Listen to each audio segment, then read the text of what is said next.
ಇದು ಶಾಪವೋ ವಿಧಿಯ ಆಟವೋ ಗೊತ್ತಿಲ್ಲ. ಇತ್ತೀಚೆಗೆ ಹಾಸನ ಜಿಲ್ಲೆಯಲ್ಲಿ ಯುವಕ ಯುವತಿಯರಿಂದ ಹಿಡಿದು ವಯಸ್ಸಾದವರು ಹೃದಯಾಘಾತದಿಂದ ಸಾವನ್ನಪ್ಪಿದ್ದಾರೆ. ದಿನಕ್ಕೆ ಒಂದು ಸಾವಾದ್ರೂ ಆಗ್ತಾನೆ ಬರ್ತಾ ಇದೆ. ಕಳೆದ 40 ದಿನಗಳಲ್ಲಿ ಹಾಸನದವರೇ ಒಟ್ಟು 72 ಮಂದಿ ಹೃದಯಾಘಾತದಿಂದ ಸಾವನ್ನಪ್ಪಿದ್ದಾರೆ. ಇವತ್ತು ಕೂಡ ಹೃದಯಾಘಾತದ ಸರಣಿ ಮುಂದುವರೆದಿದೆ. ಒಂದೇ ದಿನ 4 ಮೃತಪಟ್ಟಿದ್ದಾರೆ. ಹಾಸನ ಜಿಲ್ಲೆಯ ಚನ್ನರಾಯಪಟ್ಟಣ ತಾಲೂಕಿನ ಕೆಂಬಾಳು ಗ್ರಾಮದ 38 ವರ್ಷದ ಲೋಹಿತ್ ಹೃದಯಾಘಾತದಿಂದ ಅಸುನೀಗಿದ್ದಾರೆ. ಬೇಲೂರಿನ 50 ವರ್ಷದ ಜೆಪಿ ಲೇಪಾಕ್ಷಿ, ಹೊಳೆನರಸೀಪುರದ ಸರ್ಕಾರಿ ಪ್ರಥಮ ದರ್ಜೆ ಕಾಲೇಜಿನ ಇಂಗ್ಲಿಷ್ ಪ್ರಾಧ್ಯಾಪಕ 58 ವರ್ಷದ ಮುತ್ತಯ್ಯ ಹಾಗೂ ನುಗ್ಗೇನಹಳ್ಳಿ ನಾಡಕಚೇರಿ ಡಿ ಗ್ರೂಪ್ ನೌಕರ 53 ವರ್ಷದ ಕುಮಾರ್ ಹೀಗೆ ಹೃದಯಾಘಾತದಿಂದ ಸಾವಿಗೀಡಾಗಿದ್ದಾರೆ. ಲೋಹಿತ್ ಕಳೆದ 18 ವರ್ಷಗಳಿಂದ ಸೇನೆಯಲ್ಲಿ ಸೇವೆಯನ್ನ ಸಲ್ಲಿಸುತ್ತಿದ್ರು.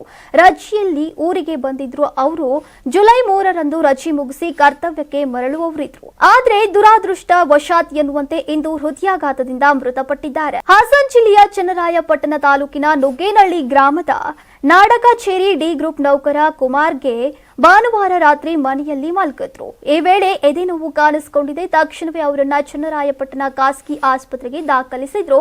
ಚಿಕಿತ್ಸೆ ಫಲಕಾರಿಯಾಗದೆ ಆಸ್ಪತ್ರೆಯಲ್ಲಿ ಮೃತಪಟ್ಟಿದ್ದಾರೆ. ಇವರು ಚನ್ನರಾಯಪಟ್ಟಣ ತಾಲೂಕಿನ ನಲ್ಲೂರು ಗ್ರಾಮದ ನಿವಾಸಿಯಾಗಿದ್ದಾರೆ. ಇನ್ನು ಹಾಸನ ಜಿಲ್ಲೆಯಲ್ಲಿ ಹೃದಯಾಘಾತ ಹೆಚ್ಚಾದ ವಿಚಾರವಾಗಿ ಮೈಸೂರಿನ ಸಿಎಂ ಸಿದ್ದರಾಮಯ್ಯ ಪ್ರತಿಕ್ರಿಯೆಯನ್ನ ನೀಡಿದ್ದಾರೆ.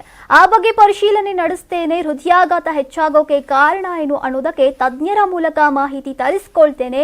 ನಿಯಂತ್ರಣಕ್ಕೆ ಸೂಕ್ತ ಕ್ರಮ ಕೈಗೊಳ್ತೇವೆ ಅಂತ ಭರವಸೆಯನ್ನ ನೀಡಿದ್ದಾರೆ.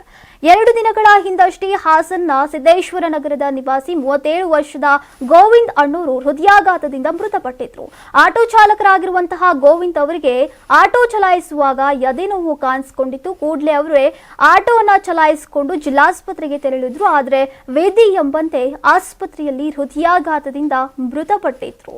ಇದರ ಮಧ್ಯೆ ಹಾಸನ ಜಿಲ್ಲೆಯಲ್ಲಿ ಮತ್ತು ಕರ್ನಾಟಕದ ಇತರ ಕಡೆಗಳಲ್ಲಿ ಯುವಕ ಯುವತಿಯರಲ್ಲೇ ಹೆಚ್ಚು ಹೃದಯಾಘಾತದ ಪ್ರಕರಣಗಳು ಹೆಚ್ಚುತ್ತಾ ಇರೋ ಕಾರಣ ಈ ಬಗ್ಗೆ ಪ್ರಧಾನಿ ನರೇಂದ್ರ ಮೋದಿ ಜೊತೆ ಚರ್ಚಿಸೋಕೆ ಬೆಂಗಳೂರು ಗ್ರಾಮಾಂತರ ಸಂಸದ ಡಾಕ್ಟರ್ ಸಿಎನ್ ಮಂಜುನಾಥ್ ಮುಂದಾಗಿದ್ದಾರೆ.